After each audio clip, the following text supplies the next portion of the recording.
በየት ቆዩ አላቸው። በየት ዘው በሽተኞች ናለ ማለት እኛ ምንድነው? በሽተኞች። እንደምን አላችሁ? እንደምን አመሻችሁ? ያው አባቶቻችን በስመ አብ ብለው ስለጀመሩ እንደገና በስመ አብ ብሎ መጀመር ምናልባት እኛ ከመምህራን ያልወረስነው ባህል ስላልሆነ ጀምራቸዋል። ክቡር መምህራችን መላከ ሕይወት መምህር አሽኔ መኮንን፣ ክቡር አባታችን የዚህ ካቴድራል የስብከተ ወንጌል ኃላፊ ቆሞስ አባ አብርሃም፣ ክቡራን አባቶች ካህናት፣ ወንድሞች ዲያቆናት፣ የዚህ ካቴድራል የሰንበት ትምህርት ቤት አባላት፣ አባቶችና እናቶች፣ ወንድሞችና እህቶች ሁላችሁም እንደምን አመሻችሁ? እንደምን ዋላችሁ? አሜን። ከሞት አርቆ በሕይወት አቆይቶ ለዚህ ዕለት ለዚህ ሰዓት ያደረሰ የአባቶቻችን አምላክ ያው እግዚአብሔር ክብር ምስጋና ይግባው። ብዙዎች መኖር እየፈለጉ መሰረት ጥለው ከግድግዳ ሳይደርሱ አለያም ግድግዳውን ጀምረው የላይ ቤት ጣራ ሳይመቱ ሞት የሚባል ብርቱ ኃያል አሸንፏቸው ወደ መቃብር ወርደዋል። በሙታን መንደር ተከማችተዋል።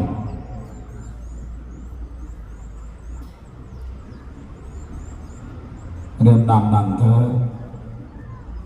የኃጢአታቸው ብዛት የኃጢአታችን ብዛት የሰውነታችን ክፋት ተመልክቶ ሳያጠፋን እንዲሁ በቸርነቱና በምሕረቱ ለዚህ ዕለት ስላደረሰን አምላከ ቅዱስ ገብርኤል ይክበር ይመስገን። እልል ብላችሁ እግዚአብሔር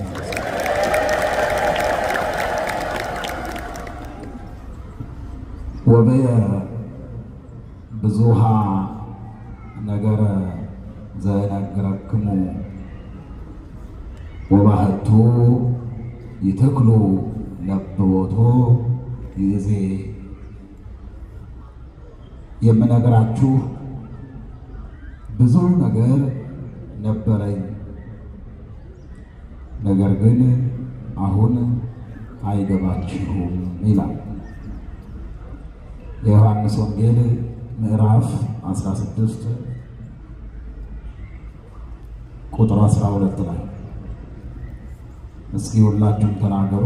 የምነግራችሁ ብዙ ነገር ነበረኝ፣ ነገር ግን አሁን አይገባችሁም። ምን አይላችሁ? አይገባችሁ። ምናልባት ከሁለት ከሶስት ቀን በኋላ በዓለ ጰራቅሊጦስን እናከብራለን። ከዚያ ጋራ የተገናኘ ሀሳብ ስለሆነ ሁላችንም በጥሞና በማስተዋል እንድንሰማ መንፈስ ቅዱስ ለሁላችንም ያድለን። የትምህርቱ መሰረታዊ ዓላማው ሁላችንም ወደማይለወጠው ወደማያረጀው ወደ እግዚአብሔር መንፈስ ቅዱስ መንግሥት መምራት ነው። አምላካችን ክርስቶስ በዘመነ ሥጋዌው ሳለ በአዳም ተፈርዶበት የነበረውን ጽዋትወ መከራው ሁሉ ተቀብሎ እኛን ከፍ ሊያደርሱ ከመሬት ብሎ ተሰቅሎ የእኛን ሙስና መቃብር መፍረስ መበስበስን ያጠፋልን ዘንድ እርሱ ወደ መቃብር ወርዶ መግነዝ ፍቱልኝ፣ መቃብር ክፈቱልኝ ሳይል ከተነሳ በኋላ ለተከታታይ 40 ቀን ያህል መጽሐፈ ኪዳንን 8ቱን የሥርዓት መጽሐፍት ሲያስተምር ቆይቷል። በ40 ዕለታት እንደ ቀድሞ በየዕለቱ ለሐዋርያት ለ36ቱ ቅዱሳት አንስት ለ72ቱ አርድእት አልያም ከ10 መንደር ተወጣጥተው 10 ገበያ ያህል ሕዝብ ይከተለው ስለነበረ ለሁሉም በነገዳቸው በዕጻቸው በቀንም በሌሊትም እንደ ቀድሞ አላስተማርም። በ40 ዕለታት ቆይታው 3 ቀን ጉባኤ በይፋ አድርገዋል። የትንሣኤ የአግብኦተ ግብር ወይም የዳግማይ ትንሣኤ፣ ሌላው የጥብርያዶስ በ3ቱ ዕለታት በይፋ ጉባኤ አድርጓል። በ40 ዕለታት እንጂ እንደ በፊቱ የ5 ገበያ ያህል ሕዝብ ሰብስቦ ከዋሉበት እየዋለ ካደሩበት እያደረ አላስተማረም። እንደ ንጉሥ አምሳል ንጉሥ ሀገረ ገዢ ከእልፍኙ ከአዳራሹ አልፎ ከእልፍኙ ይገባል። ልሰወር ባለ ጊዜ፣ ልደበቅ ባለ ጊዜ እልፍኝ ተከቶ ይውላል። ልታይ ሲል ለአንዱም ለሁለቱም ባለሟሎቹ ይገለጣል። በዚያ አምሳል አምላካችን ክርስቶስ በ40 ዕለት አንዳንድ ቀን ለቅዱስ ጴጥሮስ ርዕሰ ሐዋርያ ነውና፣ አንዳንድ ቀን ደግሞ የሚወደው የተባለው ቅዱስ ዮሐንስ ወልደ ነጎድጓድን ይታየዋል። እምነት ፍቅር በእርሱ ይጸናልና። አንዳንድ ቀን ደግሞ ቅዱስ ቶማስን ይታየዋል። ጥርጥር በቶማስ ይጸናልና። አለፍ ብሎ ከ36ቱ ቅዱሳት አንስት መካከል እንደ ቤርዜሊ እነ ቤርዜላ የሚባሉትን እነ ሐና የተባሉትን አልፎ ይታያቸዋል። አንድም ሁለትም እየሆኑ ያገኛቸዋል፣ ይታያቸዋል እንጂ ጉባኤ ሰርቶ ያስተማረበት ዕለት 3 ቀን ብቻ። 40ው ቀን አልፎ 40ው ቀን ተፈጽሞ ሲያርግ አንድ የተስፋ ቃል ነግሯቸው አርጓል። በሉቃስ ወንጌል ምዕራፍ 24 ላይ ቁጥር አልናገርም እንድታነቡ ሁሉንም። አንትሙሰ ጽንሑ ተስፋሁ ለአብ፣ እናንተስ ከላይ ከአርያም ከሚኖር ከማይመረመር ከማይለወጥ ከአብ ዘንድ የሚገኝ ተስፋን ደጅ ጥኑ አላቸው። ምን እንደጅ ጥኑ? ከየት የሚገኝ ነው? ከየት የሚገኝ? ከአብ ከባህሪ አባቴ ከአብ የሚገኝ ተስፋን ደጅ ጥኑ። አንትሙሰ ንበሩ ሀገረ ኢየሩሳሌም እስከ ትለብሱ ኃይለ እምአርያም፣ በልዕልና ባለ በማይመረመር በማይለወጥ በማያጅ ዘመን ቁጥር የሌለው ለመንግስቱ ሽረት በሌለው ከእግዚአብሔር አብ ዘንድ ኃይል መንፈሳዊ ስርየት፣ ልጅነት፣ ጸጋ፣ ፈውስ፣ ጥበብ፣ ምክር እስክትለብሱ ድረስ ገንዘብ እስክታደርጉ ድረስ ከኢየሩሳሌም ወደ ወዲያ አትበሉ፣ በኢየሩሳሌም ቆዩ አላቸው። በየት ቆዩ? ሴቶች ንገሩኝ፣ በደንብ ንገሩኝ። በየት ቆዩ? ወንዶች በየት ቆዩ አላቸው? አንድ ላይ ንገሩኝ። በየት ቆዩ አላቸው? በየት? በኢየሩሳሌም ቆዩ አላቸው። ጥበብን እስክታገኙ፣ ኃይልን እስክታገኙ፣ ኃላፊያቱን መጻእያቱን ማወቅ መረዳት እስክታገኙ፣ እኔን መረዳት ክርስትናን ማወቅ ገንዘብ እስክታደርጉ፣ የእግዚአብሔርን አሰራር እንድታውቁ፣ የሥነ ፍጥረታትን ሥርዓት እንድትረዱ፣ የትንቢተ ነቢያትን ምስጢር እንድታደላድሉ፣ ለእጃችሁ ፈውስ፣ ለቃላችሁ ትምህርት እስኪካተትላችሁ ድረስ በየት ቆዩ? በኢየሩሳሌም ቆዩ አላቸው። እዚህ ላይ ኢየሩሳሌም ማለት ትርጓሜያችን እንዲህ ይላል። ኢየሩሳሌም ማለት ሀገረ ሰላም ማለት ነው። ዳዊትና ሶሎሞን በታረቁበት ዘመን አንድም ዳዊት ከእግዚአብሔር ጋር በታረቀበት ዘመን የመሰረታት ከተማ ናት፣ መንደር ናት። ጽዮን ከተማ ነው ስትባል የነበረው የእስራኤል መሸሸጊያ ስለነበረች፣ የእስራኤል ከመከራ ሥጋ ማለፊያ ስለነበረች መጠጊያ ብለው ጽዮን ብለዋት ነበረ። ዳዊት ከሶሎሞን ዳዊት ከእግዚአብሔር በታረቀ ጊዜ ዳዊትም ሶሎሞንን በወለደ ጊዜ ሰላም ሰላም ሲል የሰላም መንፈስ ሲያድርበት ሀገሪቱን ሰላም ሲል ኢየሩሳሌም ብሏታል። በኢየሩሳሌም ቆዩ ሲል እውነት ነው። ጌታ ማድረጉን አይተው በአራቱ ማዕዘን እንዳይወጡ ነው። አንድ ቀኛዝማች ወይም ግራዝማች የጦር መሪ ሰራዊቱን ሳያዘጋጅ ወደ ጦር ሜዳ አይልክም።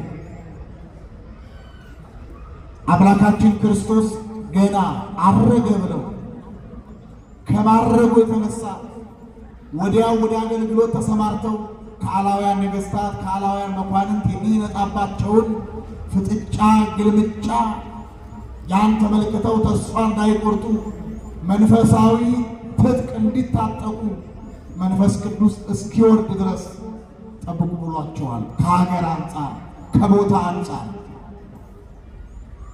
ሚስጥር ግን አለ። ሁለቱን እንገራችሁ። የመጀመሪያው በኢየሩሳሌም ቆዩ ያላቸው የመጀመሪያው ትርጉም እመቤታችን ናት። ምናልባት ውዳሴ ማርያም ስትጸልዩ አንቲ ውእቱ ኢየሩሳሌም ሀገሮም ለነቢያት፣ የነቢያት ሀገረ ትንቢታቸው ኢየሩሳሌም እመቤታችን አንቺ ነሽ ይላል።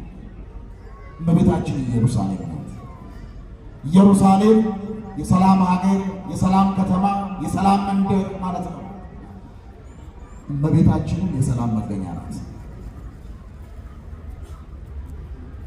ሰላማዊ ኢየሱስ ክርስቶስን ስላስገኘችልን የሰላም መገኛ፣ የሰላም ነቅ፣ የሰላም መሰረት ወልደ አምላክ ኢየሱስ ክርስቶስ ከእርሷ ስለተወለደ እመቤታችን የሰላም ከተማ ናት። የሰላም ማዕከል ናት። የሰላም አዳራሽ ናት እመቤታችን። በእመቤታችን ቆዩ ሲል ምን ማለት ነው? በእመቤታችን አማላጅነት ተደገፉ። እርሷን ሳትይዙ አትስበኩ ሲል ነው። አምላክ ከሰማየ ሰማያት ወረደ ለማለት ከስጋችን ስጋን ከነፍሳችን ነፍስን ነስቶ ከሁለት አካል አንድ አካል ከሁለት ባህሪ አንድ ባህሪ ሆነ ለማለት ማንን መያዝ ያስፈልጋል? ንገሩኝ። እመቤታችንን መያዝ ያስፈልጋል። ስለዚህ ምን አለ? እመቤታችንን ሀገረ ሰላም ኢየሩሳሌም እመቤታችንን ማዕከል አድርጉ አለ። ሁለተኛው ትርጉም በኢየሩሳሌም ቆዩ የተባለው ኢየሩሳሌም የተባለችው ቤተክርስቲያን ናት። ኢየሩሳሌም ማለት የሰላም ሀገር፣ የሰላም ከተማ ማለት ነው።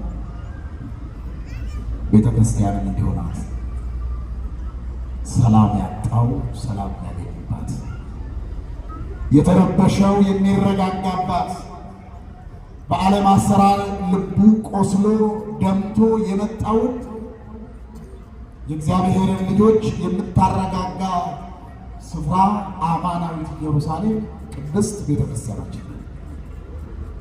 ማን ያልተረጋጋል?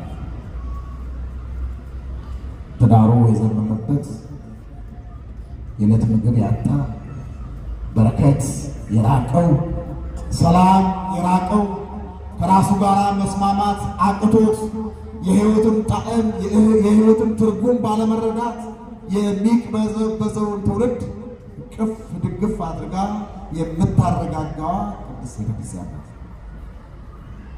ቤተክርስቲያን የሰላም አምባ፣ የሰላም መገኛ፣ የሰላም መሰረት ናት። ኢየሩሳሌማችን የእኛ ቤተክርስቲያን ናት። አንድ ጊዜ አንድ ወጣት ብፁዕ ቅዱስ አቡነ ሽኖዳን አንድ ጥያቄ ጠይቋቸው ነበረ። ይሰማችኋል? ከቃሉ ጋር ናቸው። ይህ ወጣት እንዲህ አላቸው፣ አባታችን ወንጌል እማራለሁ፣ አስቀድሳለሁ፣ ቅዱሳት መጽሐፍትንም አነባለሁ፣ መንፈስ ቅዱስ እንዳደረብኝ በምን አውቃለሁ ብሎ ጠየቃቸው። ምን እንዳደረብኝ በምን አውቃለሁ አላቸው። ልጄ አሉት፣ አስቀድሰህ ታውቃለህ አሉት። አዎን፣ እንግዲያውስ አስቀድሰህ ስትወጣ ነጠላህን በመስቀለኛ አምሳል አድርገህ ከአጸደ ቤተ ክርስቲያን ከቅዳሴው በኋላ ከስብከቱ በኋላ ወደ ቤት ስትሄድ ምን ይሰማሃል አሉት። ምን ይሰማችኋል? እርግጠኞች ናቸው? የቤቱ ጉዳይ አይሰማችሁ? ምንድን ነው የሚሰማችሁ? አይ ከልባችሁ ንገሩ፣ ከልባችሁ ንገሩ። ይኸው ወጣቱ ያለውን እንኳን ነገርኳችሁ ጋር ግን እናንተ ቀደማችሁ። ምንድን ነው የሚሰማው?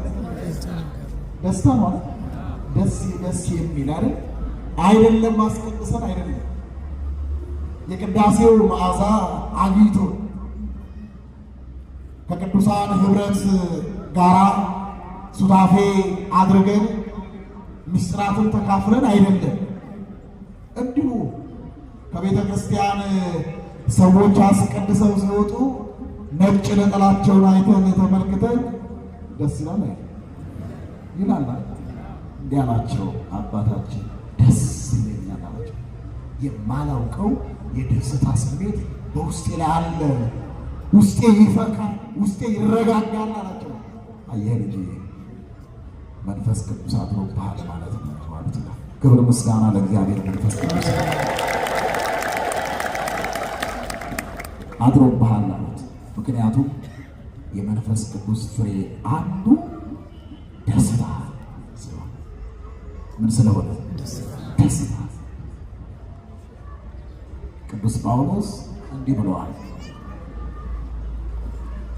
ተፈስሑ በእግዚእነ ዘልፈ ካይበ ተፈስሑ ይላል። በጌታ ደስ ይበላችሁ።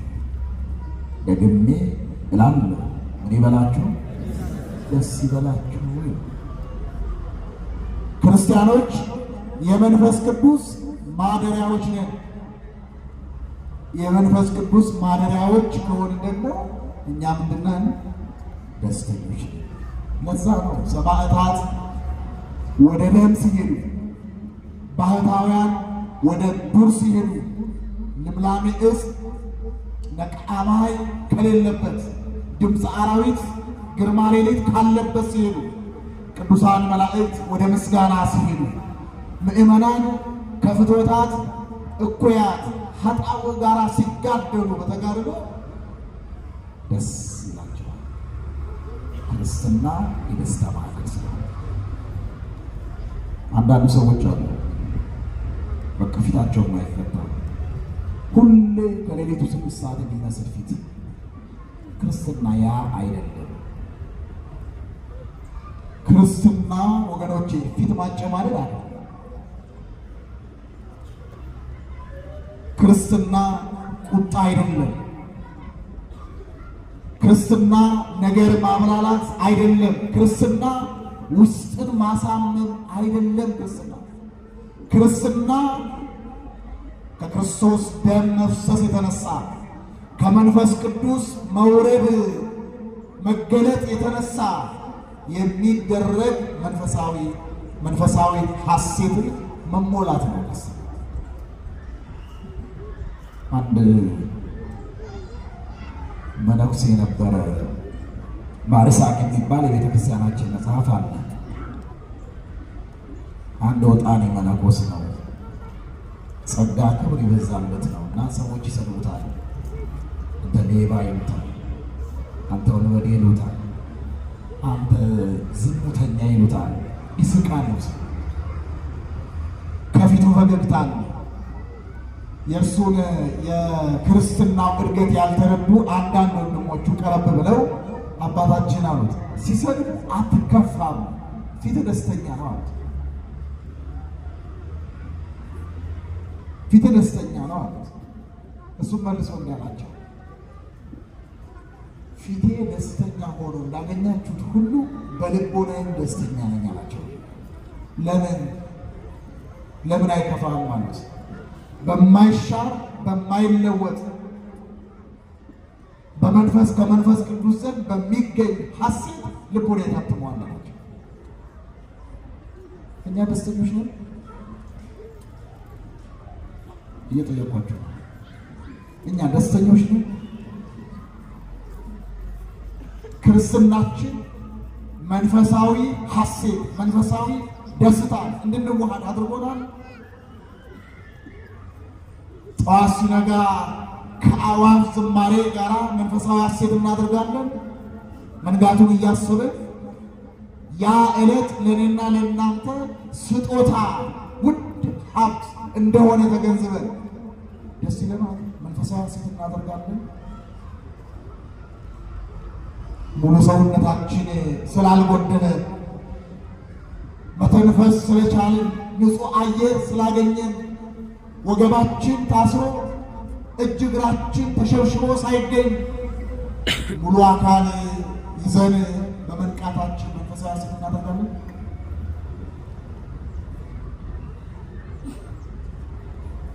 ደስተኞች ነን? ወደ ቤተ እግዚአብሔር ስንመጣ ከቤተ እግዚአብሔር ስንወጣ በሥራ ቦታ በተለያየ መንገድ በተለያየ አቅጣጫ ሕይወት በመራን መንገድ እንደ ክርስቲያን ሕግ ደስተኞች ነን? መልሱ።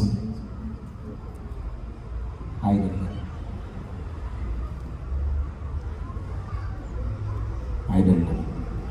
ቤተ ክርስቲያን ግን የደስታ ስፍራ ናት። የሰላም ቦታ ናት። የእርቅ ቦታ ናት። የመረጋጋት የስክነት ቦታ ናት ቤተ ክርስቲያን።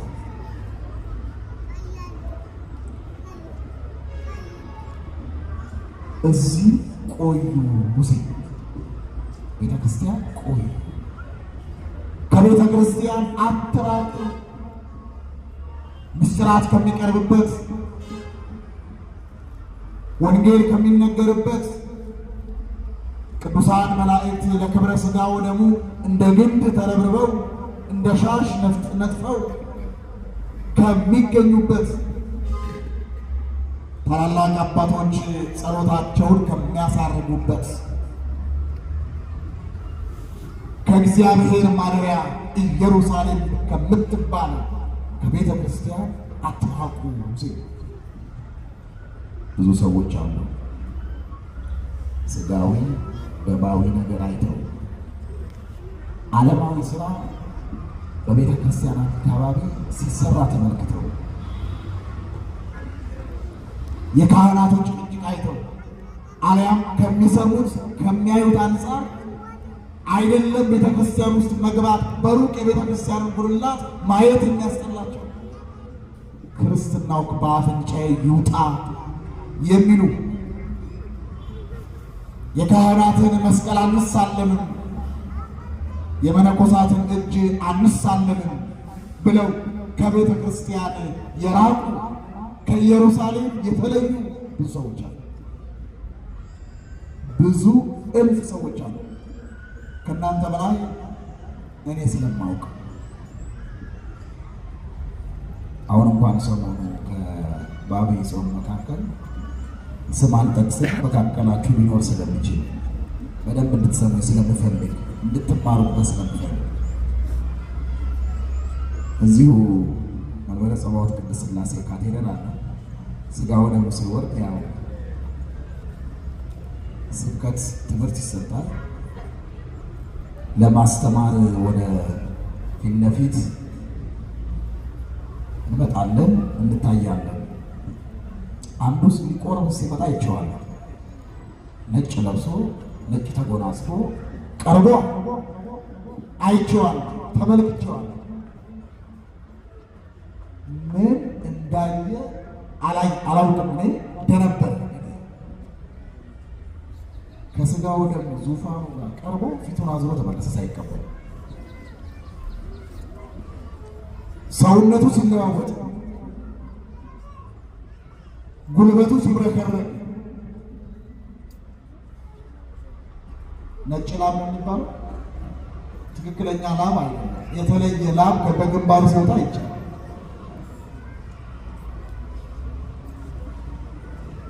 እኔ መሰለኝ በመጽሐፍ አይን ተመልክቼ ከመውላቸው አባቶች ጋር ከዛ ተነስቼ በአይምሮዬ ላይ ምን ተቀረጸ?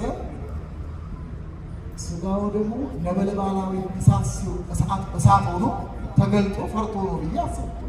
ምን የታደለ ሰው ነው ብዬ በቃ እሳት ሆኖ አይቶት ፈርቶ ደንግጦ መሄዱ ነው። ስለዚህ ቢቆር ብለን ማምጣት አለብን የሚል ስሜት ተገለጸ፣ ተፈጠረብኝ። ነገሩ ግን ሌላ ነው። ከቅዳሴ በኋላ የሰዓት ቅዳሴ ነው። ማታ እንደምን ማፈላልግ አግኝቼ ሚስጥሩ ለማወቅ ፈለግኩ። ምን ሆነህ ነው? ካህኑ እጃቸውን ሲዘረጉ አንተ ግን ፊትህን አዞርክ።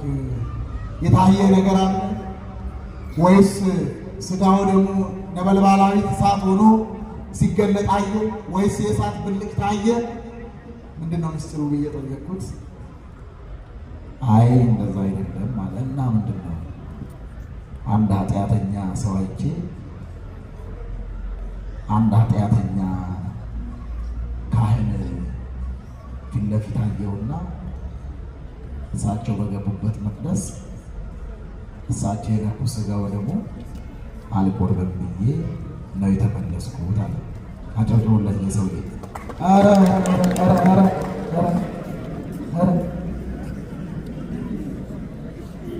አንድ ስለሆናችሁ እኮ ነው። ሁላችሁም አንድ ናችሁ። ይጨወጨዋለሁ። እነዚህ ብዙ ሰዎች አሉ። አንድ ነገር ብቻ ነገራችሁ። ቤተክርስቲያን ያለችው የት ነው? በሰማይ ነው በምድር? በሰማይ ነው በምድር? አሁን ይሄ ቤተክርስቲያን ያለችው በሰማይ ነው በምድር? እኛ ያለን አሁን የት ነው? እንዲህ ብሎ ደግሞ ሰበኳችሁ። አሁን ይሄ ቤተክርስቲያን ያለው የት ነው? ያው ቃሊቲ ነው ያለው። ሚስጥር አይደለም የቤተክርስቲያን ትምህርት፣ የቤተክርስቲያን ሚስጥር አይደለም ያልኳችሁ። መሰብሰቢያችን አምልኮ የምንፈጽምበት ስፍራ ላይ ያለችው ቤተክርስቲያን በምድር ነው ያለችው። በምድር ያለችው ቤተክርስቲያን ደግሞ የምድራውያን ጠባይ አይለቃትም። የእናንተ ጠባይ ተውት፣ በጣም አስቸጋሪ ነው። ከእናንተ ጠባይ ደግሞ የእኛ ጠባይ ይከፋል። እነዚህ ሁሉ እቅፍ ድግፍ አድርጋ የያዘችው ማለት ንገሩኝ። ቅዱስ ዮሐንስ አፈወርቅ እንዲህ አለ፣ ቤተ ክርስቲያን ሐኪም ቤት ናት። የክርክር የጠብ የልዩነት ቤት አይደለችም። ቤተ ክርስቲያን ሐኪም ቤት ናት። ሐኪም ቤት ሄዳችሁ የምታገኙት ጤነኛ ነው በሽተኛ? ጤነኛ ነው አይደል? በሽተኛ ማንም ሰው እስካሁን ድረስ ያልታየ ጤነኛ ሰው ሄዶ ዶክተር ጠርቶ አልጋ አምጡልኝ ብሎ አልተኛም ሰው እስካሁን ድረስ ባለው መረዳት ሐኪም ቤት ሄዶ ከሆስፒታል ገብቶ የሚተኛው ማለት በደዌ የተያዘ ነው፣ በሽታ ያጠቃው ነው። ቤተ ክርስቲያን ምንድን ነው? ሐኪም ቤት። እኛ ምንድን ነው? ንገሩኝ። በሽተኞች ነው? እኔ አላልኩም፣ እራሳቸው በሉት። ቤተ ክርስቲያን ምንድን ናት ብለናል? ሐኪም ቤት ናት አይደል? እኛ ምንድን ነው? ታካሚዎች፣ ያው በሽተኞች ያለ ማለት እኛ ምንድን ነው? በሽተኞች ነው። የእግዚአብሔርን ምሕረት የእግዚአብሔርን ፈውስ ነፍሳዊ ምሕረትን ነፍሳዊ ጤንነትን ለመፈለግ ስርየተ ኃጢአትን ለማግኘት የጠዋቱን በደላችንን የቀትሩን ኃጢአታችን ለማታ መንፈስ ቅዱስ እንዳያዘክርብን ይቅር እንዲለን ከኃጢአት ሁሉ እንዲያነጻ ከበደል ሁሉ እንዲያነጻ የእግዚአብሔርን ምሕረት በመጠባበቅ ያለን ነፍሳዊ ሕክምና የምንፈልግ በሽተኞች ነው። ነጠላ የለበሰ ቀሚስ ያጠለቀ ካባ የደረበ ሁሉ እንደ መላእክት አይቶ የመረዳት አባዜ ይቅርባቸው። መምህራን ይቅርባቸው። ከዚህ የተነሳ ከቤተ ክርስቲያን ሕይወት የሚርቁ ስላለ አምላካችን ክርስቶስ በየት ቆዩአል? በኢየሩሳሌም ቆዩ። ምን እስክትለብሱ? ኃይል መንፈሳዊ ትጥቅ እስክታገኙ ድረስ። ከዚሁ በተቃራኒ ደግሞ አንዳንድ መንፈሳዊ ሕይወት የተቃናላቸው ኃይል መንፈሳዊ ገንዘብ ያደረጉ ምዕመናን አሉ። የምዕመናንን በደል የካህናትን በደል የማያዩ የማይመለከቱ አሉ። ቢከፋቸው ቢያጡም ቢቸገሩ ሁኔታው እንኳን ባይመቻቸው ከኢየሩሳሌም የማይርቁ ብዙ ሰዎች አሉ። ያለነውን ያስባል፣ የሌሉትን ይመልስልን። በኢየሩሳሌም ቆዩ ማለት በቤተ ክርስቲያን ቆዩ ማለት ነው። ሚስራት ያሉት እዚህ ነው። ክብር ያለው እዚህ ነው። ሞገስ ያለው እዚህ ነው። ኃይል መንፈሳዊ ያለው እዚህ ነው። መንፈሳዊ ጸጋ መንፈሳዊ ሀብት ያለው እዚህ ነው። የእግዚአብሔር መገለጥ ያለው እዚህ ነው። የመላእክትን ምክር የቅዱሳን በረከት ያለው እዚህ ነው። ስለዚህ ምን አለ? በቤተ ክርስቲያን በኢየሩሳሌም ቆዩ አለ። እግዚአብሔር እስከ መጨረሻይቱ እቅታ ድረስ በኢየሩሳሌም በቤተ ክርስቲያን እኔም እናንተም ያቆየ አሜን። ይህን ካላቸው በኋላ አምላካችን ክርስቶስ አረገ። ከዚህ በኋላ አንድ ኃይለ ቃል እናገርና ትምህርቴን ወደ መጠቅለሉ ይሄዳለሁ። አረገ። ባረገ በ10ኛው ቀን ለቅዱሳን ሐዋርያት መንፈስ ቅዱስን ሰደደላቸው። ሐዋርያት 40 ቀን ሲቆዩ በ40 ቀን አገልግሎታቸው አንድም ቀን ተድላ ሥጋ አድርገው አያውቁም ማለት ደስታ ተሰምቷቸዋል። ጌታን የሰቀሉ በክርስቶስ ላይ ጽዋዕተ መከራ ያጸኑ የአመፅ ልጆች የበደል ልጆች አይሁድ ሰቃልያነ እግዚእ የሚባሉ ጸሐፍት ፈሪሳውያን ቅዱሳን ሐዋርያትን እየተከታተሉ ያሰዷቸው ነበር። ግብረ ሐዋርያት ምዕራፍ 2 ሙሉ ተመልከቱት። ሐዋርያት ዕለት ዕለት ይሸሹ ነበረ። ከሚገጥማቸው ችግር ከሚገጥማቸው ፈተና የተነሳ ይሸሹ ነበረ። 40 ቀን እየሸሹ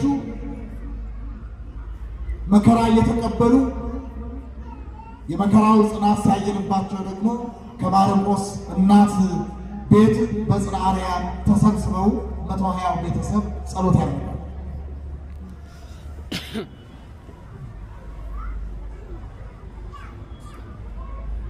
ፈተና ጥሩ ነው። ለምን ተፈተነን አትበሉ። አንዳንዶቻችሁ እናውቃለን በትዳር ትፈተናላችሁ። ከገባችሁበት በኋላ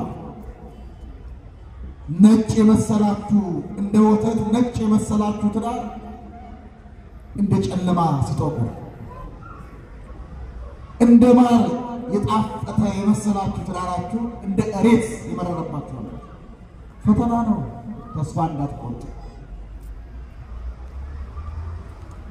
የሕይወት አጋር በማጣት በተለያየ መንገድ የሕይወትን አመለካከት ባለመረዳት በመቀበዝበዝ ሕይወት ያለን የመሰልን ደግሞ እሱ ፈተና ነው። ተስፋ እንዳንቆርጥ።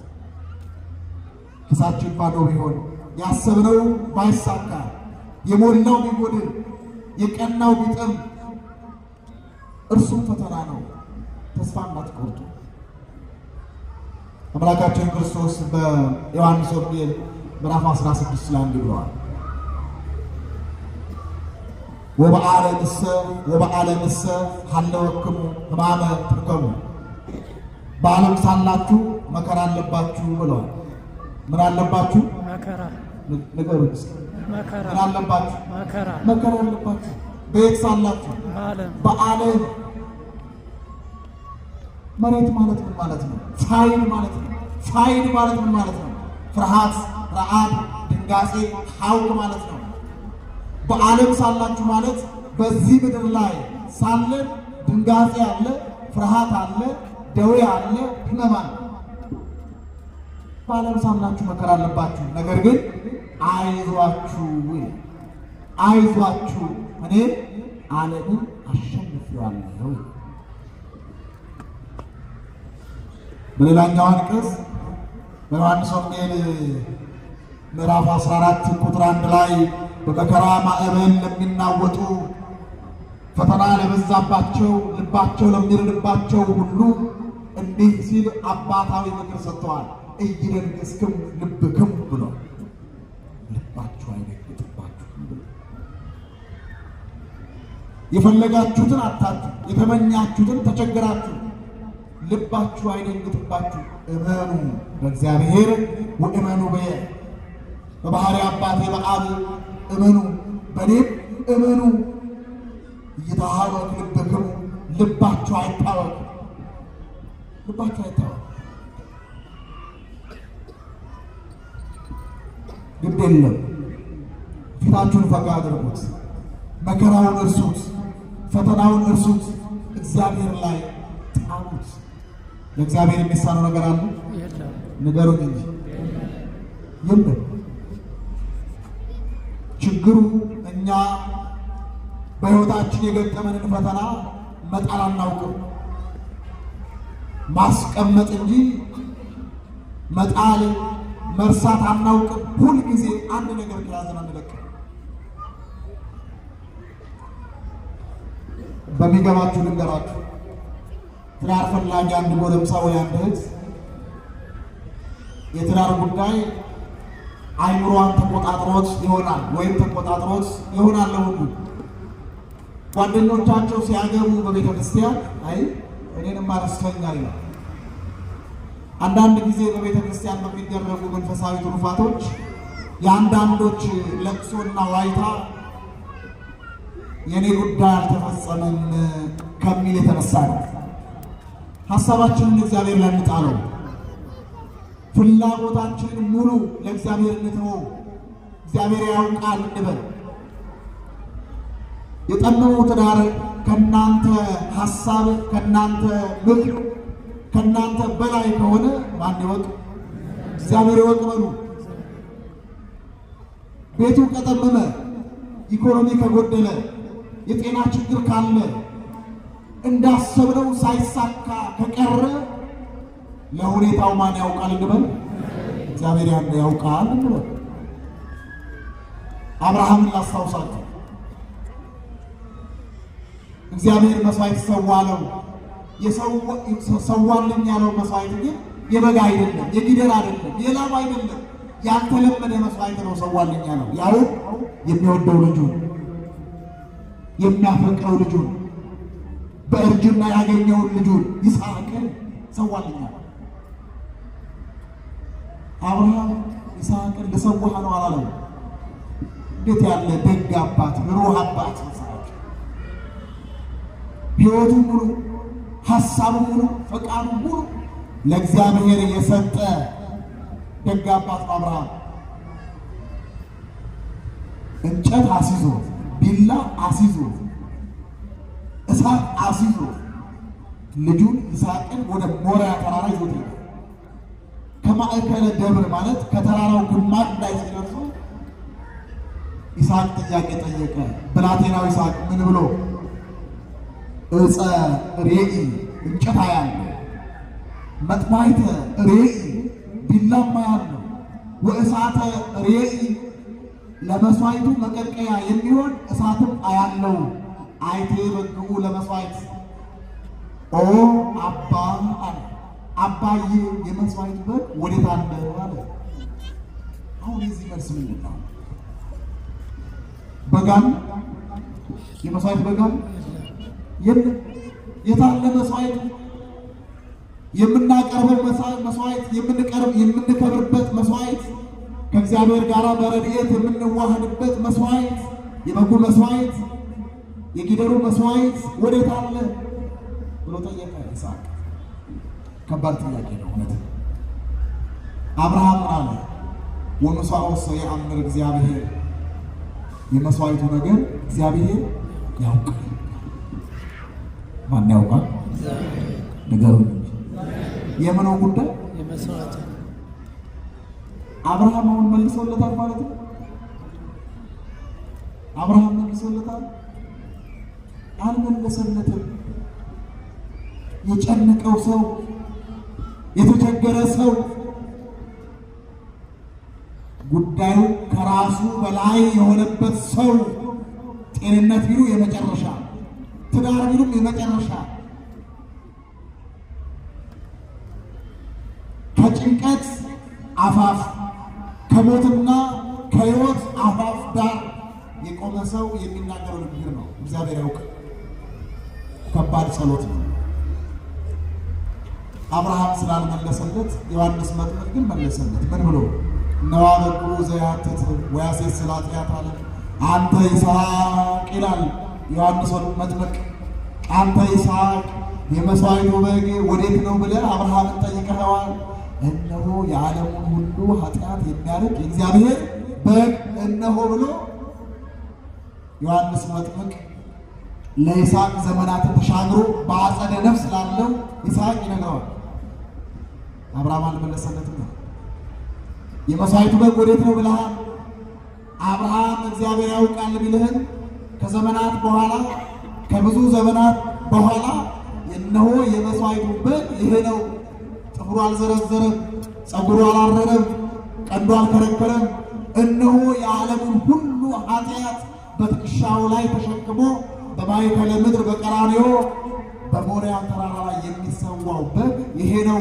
እግዚአብሔር ያውቃል ብሎ የመለሰልን መልስ ይኸው በጉ ብሎ ዮሐንስ መጥምቅ ለይስሐቅ በአጸደ ነፍስ ላለው ይመልስለታል። የጎደለው አለ፣ የጠመመው አለ። እኔ አሁን እያንዳንዳችሁ ብነግራችሁ አሁን ለብሳችሁ ስለምትታዩ ለብሰን ስለተገለጥን እንጂ ሁሉም ሰው የቆሰለበት ቁስል አለ። እውነት አሰብ እውነት ነው። ሁሉም ሰው የጎደለበት አለ፣ የሚያዝንበት አለ፣ የሚቆረቆርበት አለ፣ ተስፋ የቆረጠበት አለ፣ እግዚአብሔር ረስቶኛል ያለበት አለ፣ አለሳካ ያለው አለ። ማን ያውቃል? ንገሩኝ እባካችሁ፣ ማን ያውቃል? ይችላል ከእናንተ አይምሮ በላይ ከእናንተ ድርጊት በላይ እኛ ከምናደርገው በላይ ሆኖ ካገኘነው ጉዳዩ ማን ያውቃል? እሱት ከዛ በኋላ ጉዳዩ ማን ሆኗል ማለት ነው? እግዚአብሔር ሆኗል። ሐዋርያት በአርባው ዘመን ቆይታቸው ብዙ ፈተና ነበረባቸው።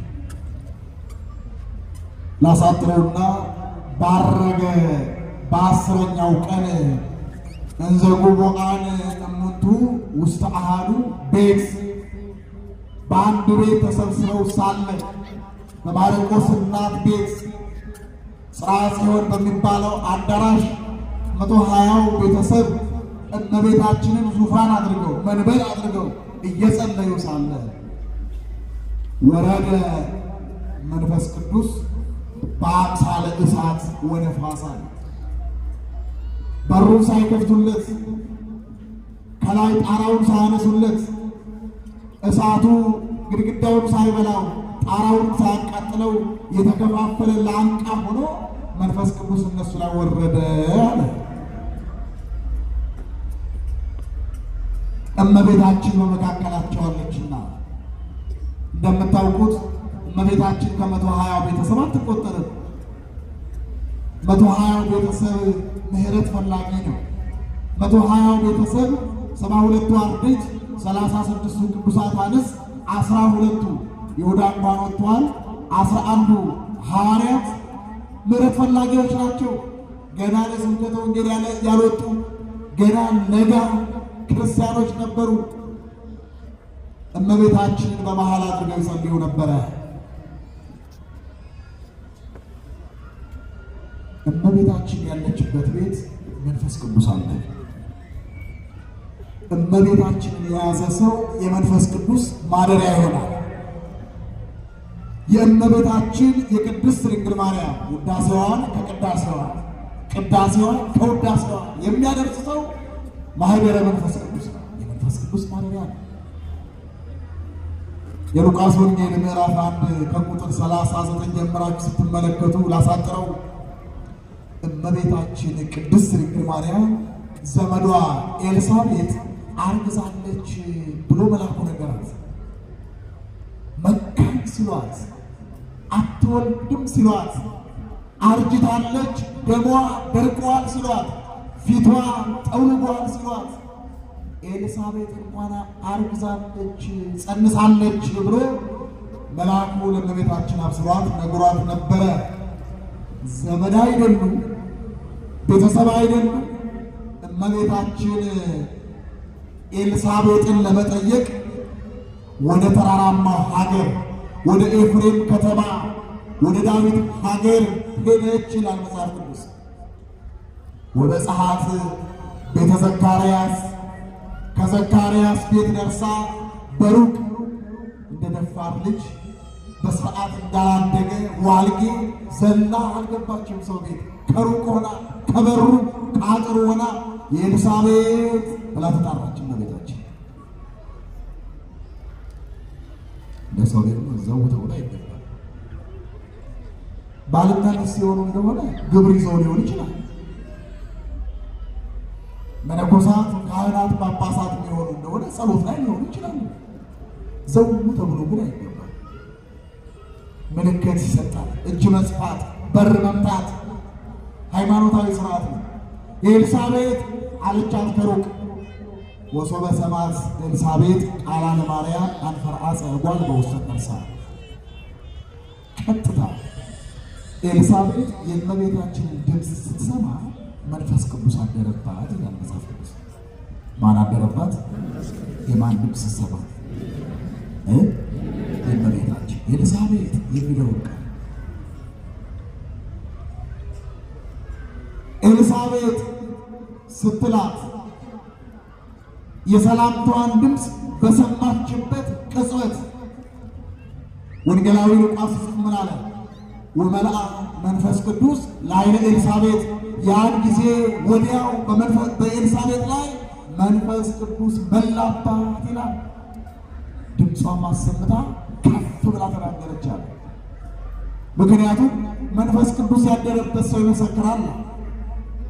መንፈስ ቅዱስ ያደረበት ሰው እውነት ለመናገር ወንጌል ለመመስከር እውነቱን እውነት ሐሰቱን ሐሰት ለማለት ይልቁንም የእግዚአብሔርን ሥራ ለመመስከር ጊዜ ነው ወቅት የለው ይናገራል። ወከላት በዐቢይ ቃል ድምጿን ከፍ አድርጋ ተናገረች፣ እንዲህ አለች፣ ምንትኑ አነ ከመ ትምጽኢ እሙ ለእግዚእየ አለች። እስኪ በሉ ከኔ ጋራ የጌታዬ እናቱ ወደ እኔ ትመጪ ዘንድ እኔ ምንድን ነኝ? የሰላምታሽን ድምፅ በሰማው ጊዜ ብላቴናው በማኅፀኔ ዘሏልና ከእግዚአብሔር ዘንድ አግኝተው ሰምተው የነገሩሽን የመልአኩን ብስራት አምነሽ በእጄ ብለሽ የምትቀበይ ብፅዕት ነሽ።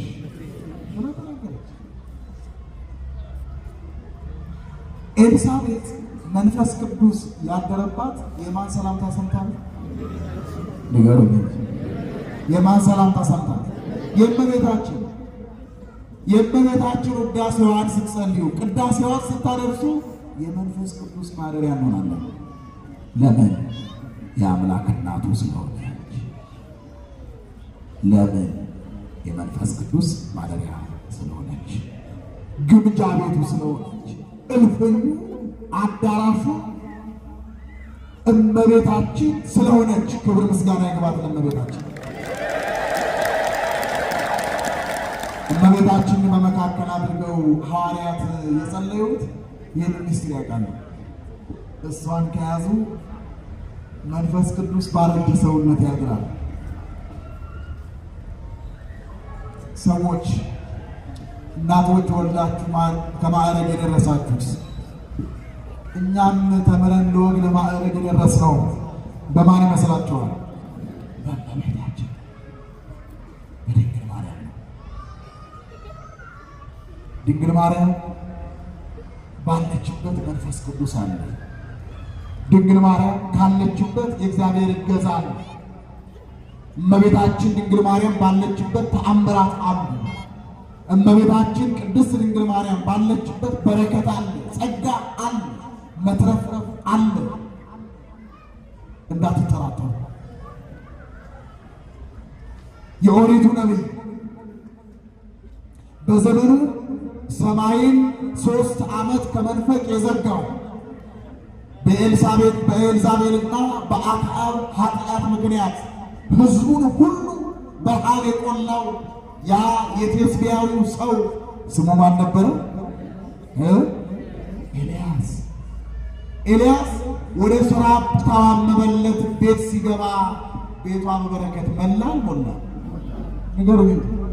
ሞላ። ዘይቱ ሞላ ነው። ዱቄቱ በዱቄት ቦታ፣ ዘይቱ በዘይት ቦታ ተትረፍርፎ አገኘች። እንዲያው ከእመቤታችንና ከኤልያስ ማን ይበልጣል? እመቤታችንንማ ከያዛችሁ ምድራዊ በረከት ብቻ አይደለም፣ ሰማያዊ በረከት፣ ሰማያዊ ጸጋ እንተረፈረፋለን። ለእመቤታችን ምስጋና ይገባል። እሷን ይዘው እመቤታችንን መንበር ዙፋን አድርገው ሲጸልዩ መንፈስ ቅዱስ ወረደ። ሲወርድ መንፈስ ቅዱስ በእሳትና በነፋስ አምሳል ነው። ይሄ ሚስጥሩ ልንገራችሁ። ነፋስ ረቂቅ ነው፣ መንፈስ ቅዱስም ረቂቅ ነው፣ አይመረመርም። ነፋስ ገለባውን ከእህል ጭዱን ከእህል ይለያል። መንፈስ ቅዱስም ኃጥአንን ከጻድቃን ይለያል። ነፋስ በዓለሙ ሙሉ ነው። መንፈስ ቅዱስም በዓለም ሙሉ ነው። ነፋስ ዛፉን ይወዘውዛል፣ ባህርን ይገስጻል፣ ያስጮሃል። በዓይናችን ግን አናየው፣ በዓይናችን አንመለከተውም። ነፋስ መንፈስ ቅዱስን በእጅ ተአምራት በቃል ተአምራት ያደርጋል። በነቢያት አድሮ ትንቢትን በማናገር በሐዋርያት አድሮ ስብከትን በመናገር ተአምራትን በማድረግ መንፈስ ቅዱስን አይተነዋል።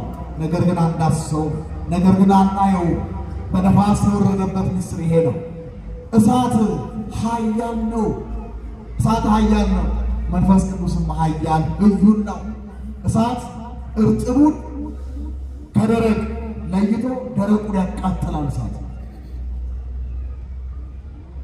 እርጥቡን ትቶ የረጠበውን ትቶ የደረቀውን ያቃጥላል እሳት። መንፈስ ቅዱስም ከጸጋ ተራቅተው ከክብር ተራቅተው ከጸጋ እግዚአብሔር ተራቅተው ከልምላሜ ነፍስ ከልምላሜ ቅዱስና ተራቅተው ያሉትን ያቃጥላቸዋል። እሳት ያልበሰለውን ያበስላል። ጥሬ የነበረውን መዓዛ እንዲኖር ያደርጋል። ያልበሰለውን እንዲያበስል መናንያንን ምእመናንን ከወጣኒነት ወደ ማዕከላዊነት ከማዕከላዊነት ወደ ፍጹምነት የሚያሳድጋቸው መንፈስ ቅዱስ ነው። ጀማሪ የነበረውን ክርስቲያን ፍጹም የሚያደርገው በመከራ የማይታገሰውን በመከራ እንዲታገስ የሚያደርገው ሰማዕትነት የሚሸሸውን በሰማዕትነት እንዲጸና የሚያደርገው ጸብአ አጋንንትን ግርማ ሌሊትን የፈሩትን ግርማ ሌሊቱን ጸብአ አጋንንትን እንዳይፈሩ በማድረግ መንፈስ ቅዱስ እሳት ነው። እንዳልኳችሁ ጥሬውን እህል መዓዛ የሚያሰጠው እሳት ነው። እሳት ያልነካው እህል መዓዛ የለው። ጥሬውን እህል ብትቀምሱት መዓዛ ይሰጣችሁ።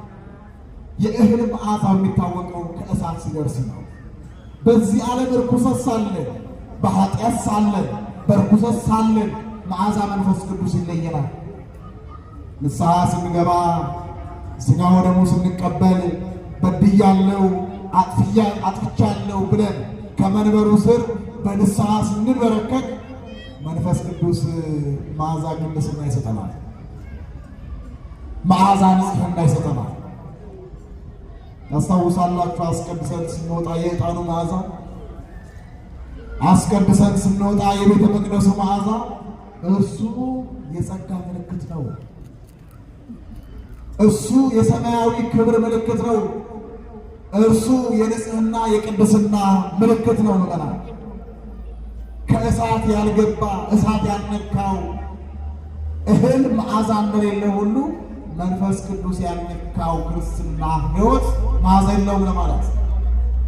በሐዋርያት ላይ መንፈስ ቅዱስ በእንዲህ ያለ ምስጢር ወረደ። በራሳቸው ላይ ባደረ ጊዜ ጸጋውን ባሳደረ ጊዜ 72 ቋንቋ ተገለጸላቸው። ሐዋርያት ፍሩሃን የነበሩ ጥቡዓን ሆኑ። በአእምሮ ጎለመሱ፣ ምስጢር አደላደሉ። አንድ ቋንቋ ያውቁ የነበረ 72 ቋንቋ ተረጎሙ፣ ተናገሩ።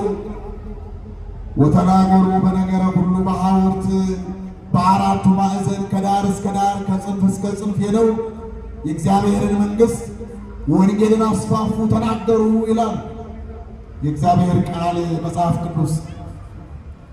ቋንቋው ወንጌል ማስተማሪያ ነው። ቋንቋው የእግዚአብሔርን መንግሥት ለማስፋት ነው። ቋንቋው የእግዚአብሔርን ሕዝብ ለማብዛት ነው። ቋንቋው ወንጌል የራቃቸውን ለማቅረብ ነው።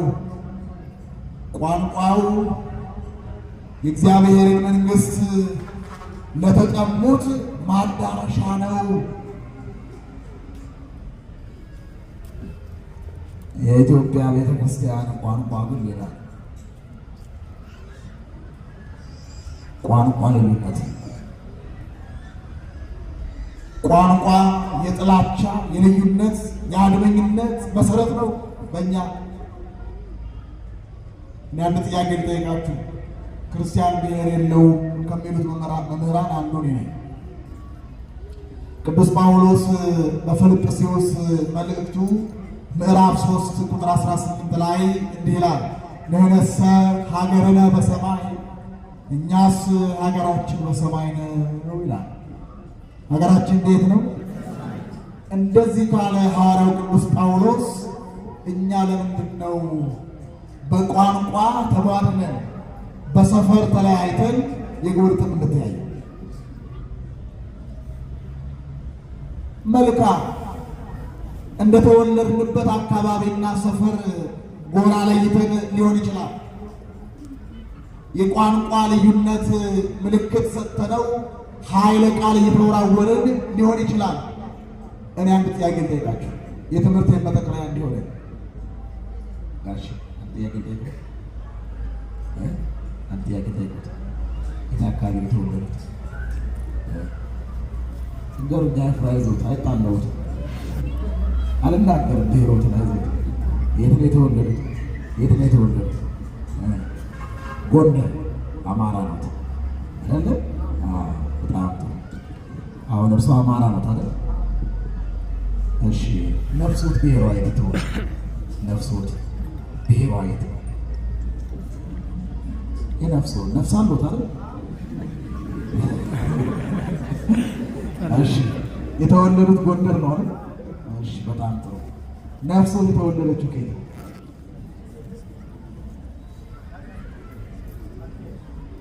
ነፍሶት አማራ ናት? ጎንደር ይመጣል? አዎ፣ እስኪ ቆይ አንዴ አያችሁ። እሺ፣ በስጋችን በአካባቢ ተወስነን ተወለድን። መልካም ይሁን። ለሰረኛ ፖለቲከኞች ዕለት እንጀራ ለሚፈልጉ ይሁንላቸው። የእኛ ግን በነፍሳችን ብሔራችን የት ነው? ከሰው ዘንድ ነው? ከእግዚአብሔር ዘንድ ነው? ከመንፈስ ነው? ከስጋ ነው? ከምድር ነው? ከሰማይ ነው? ከእግዚአብሔር ነው? ከሰው ነው? ስለዚህ በነፍሳችን የት ነው ሀገራችን? በነፍሳችን ሀገራችን የት ነው? ወስጋ ይደክም፣ ስጋ ፈራሽ ነው፣ በስባሽ ነው፣ ወአዲ ሐመድ ይላል። ያም ባይሆን በመቃብር ውስጥ ተርከስክሶ የሚቀር ነው እስከ ዳግም ትንሣኤ ድረስ። እስከዛ ሀገራችን ቤት ነኝ በሰማይ። እሺ፣ አሁን አንዱ አማራ፣ አንድ ትግሬ፣ አንድ ኦሮሞ ወይ ደግሞ አንድ ጉራጌ፣ አንድ ቤንሻንጉል ጉሙዝ ወይ ደግሞ ሀገር በነፍስ ተጓድሎ በነፍሴ እኔ አማራ ነኝ የሚላል ይቻላል? ይቻላል? እኔ በነፍሴ ትግራዋይ ነኝ ማለት ይቻላል? በስጋውም አይደለም፣ በስጋውም አይደለም። ክርስቲያን ሀገር በምድር ላይ ሀገር የለውም። ሀገራችን ቤት ነው በሰማይ።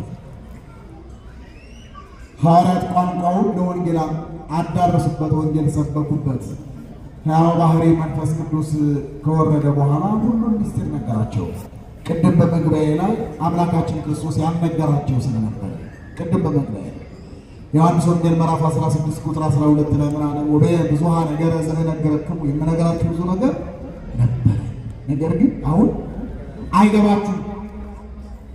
መንፈሰ ጽድቅ እሱ በመጣ ጊዜ ወይ መራሃክሙ ሀበ ኩሉ ጽድቅ፣ ያ የእውነት መንፈስ ቅዱስ በመጣ ጊዜ ወደ እውነት ይመራችኋል፣ ምስጢረ ሰማይ ውበት ይገልጥላችኋል፣ ያስረዳችኋል፣ ያስተምራችኋል ያለው ለዛ ነው። ቆይ ቃላትን ያሰማል።